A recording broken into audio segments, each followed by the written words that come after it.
How y'all doing? AZ Reloader here. Wanted to show you my 223 setup on my Lee Loadmaster. I think it's a little unique. Some people probably don't. But here she is. Got the bullet feeder set up, or sorry, case feeder. It's a little bit of a pain in the ass. I've got it adjusted down almost as far as it could go, or as close as I can get it to this block. I still get some cases, some of you, if you're trying to set up to do rifle, I still get some of the cases that want to drop on top of each other, and then the one that's about to go into the shell plate holder there ends up getting cockeyed or whatever, and you gotta kind of stop and straighten stuff out before you go any further. But so in station number 1, I've got the powder hop, or my powder charge is being done in station number 1. I'm not doing any sizing, decapping, or priming on this unit whatsoever. So the reason I went with having a completely different setup than what you could get straight from Lee or from any company that sells the Lee Loadmaster is because I wanted to have my powder charge in station number 1 on my rifle. This one, like I said, particular 223. Station number 1 is my powder charge. This whole setup right here I got from Mid-South Shooters, or Mid-South Shooting Supply. It's called the Ultimate Reloader / Mid-South Hornady powder drop kit, I believe, if I remember correct. What that kit comes with is it comes with your powder drop, this linkage right here, which is Hornady, and your Hornady powder die. When you order it, it's like $120 from Mid-South Shooters. You get a powder drop. You get with the powder drop, it comes with the rifle rotor in it. If you're doing pistol, they'll also send you this pistol. This is supposed to be a pistol rotor. I crossed it out. I put my rifle rotor in here that powder drop came with, because I'm using the powder drop that was in there for my 40. So you get the rotor for pistol because it already comes with the rifle in it, and then you get, this is the case activated powder drop. It has the Hornady powder drop die and the linkage. I don't know exactly what you call that. Let's see, it doesn't say on there, but it fits on the Rcbs, and I already had this Rcbs powder hopper. 223 I shoot a ton of because it's fun to shoot my AR-15, and so I got this powder hopper with the extra large hopper on it because it'll store almost it'll store almost a pound of powder.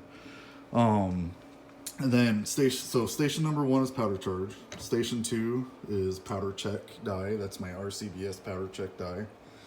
Station 3 is my bullet feed setup. This is from Double Alpha. This it's a Mr. Mini bullet feeder. Mini Mr. Bullet feeder. It's like $110. You can do it in 223 or 308. It comes with this plastic bullet die right here, bullet feed die, and it comes with this 6 tube magazine right here. On 223, this will hold 100 bullets. And then, so that's in station 3. And station 4 is my bullet seating die. Station 5, there's nothing because I'm not crimping these rounds. If I am crimping, I could just add my crimper right there. And the problem that I'm having is these are nozzler partitions. They're not, so they don't have, there we go, spritzer. They don't have any, they're not, sorry, the boat tail. It's been a long day. Sorry about that.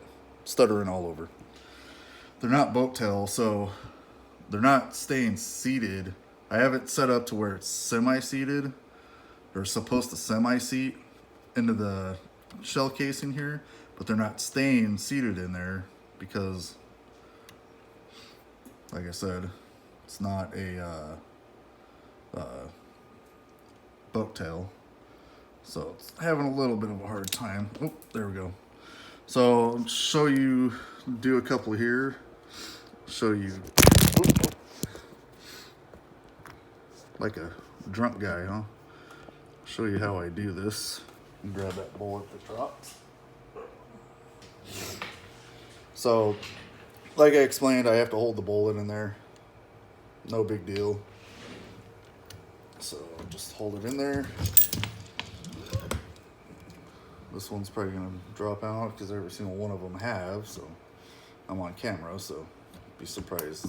Hey, maybe if I just go slow enough, I guess, huh? So let's just keep going. Check my powder charge. Good.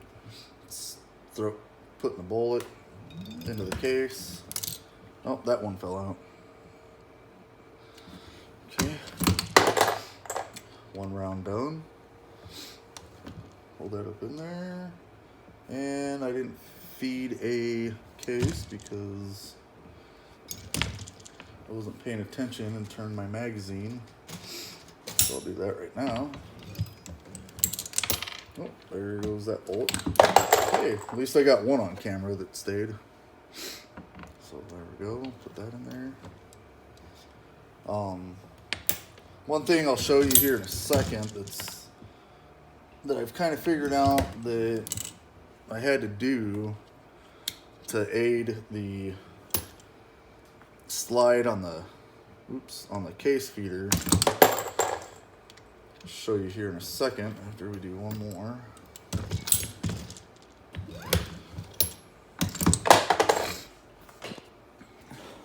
As I went to Home Depot, I'm sure you can get them at any hardware place, but I got these ceiling fan balance kit, and I took a 5 gram weight or whatever, and it comes with the particular set that I got came with already had double-sided tape on it.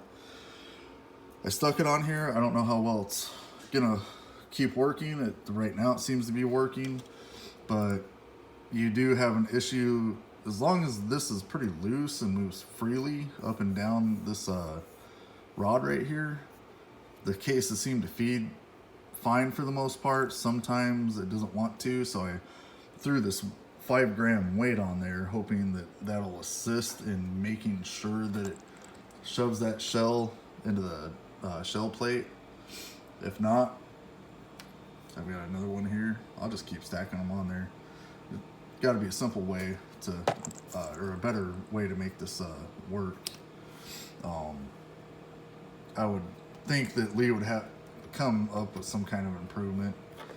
It doesn't sound like or look like they did.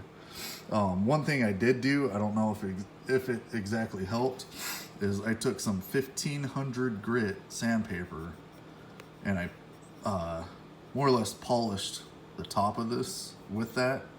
Of course, everyone says, put some lube down here on the underside, and the instructions also tell you to do that. I did that. But for added smoothness, I used 1500 grit sandpaper on the sides and on the top. I don't know if that's helping any, but I don't seem to be having as much of a problem with rifle case feeding, or at least with 223, as some other people are having.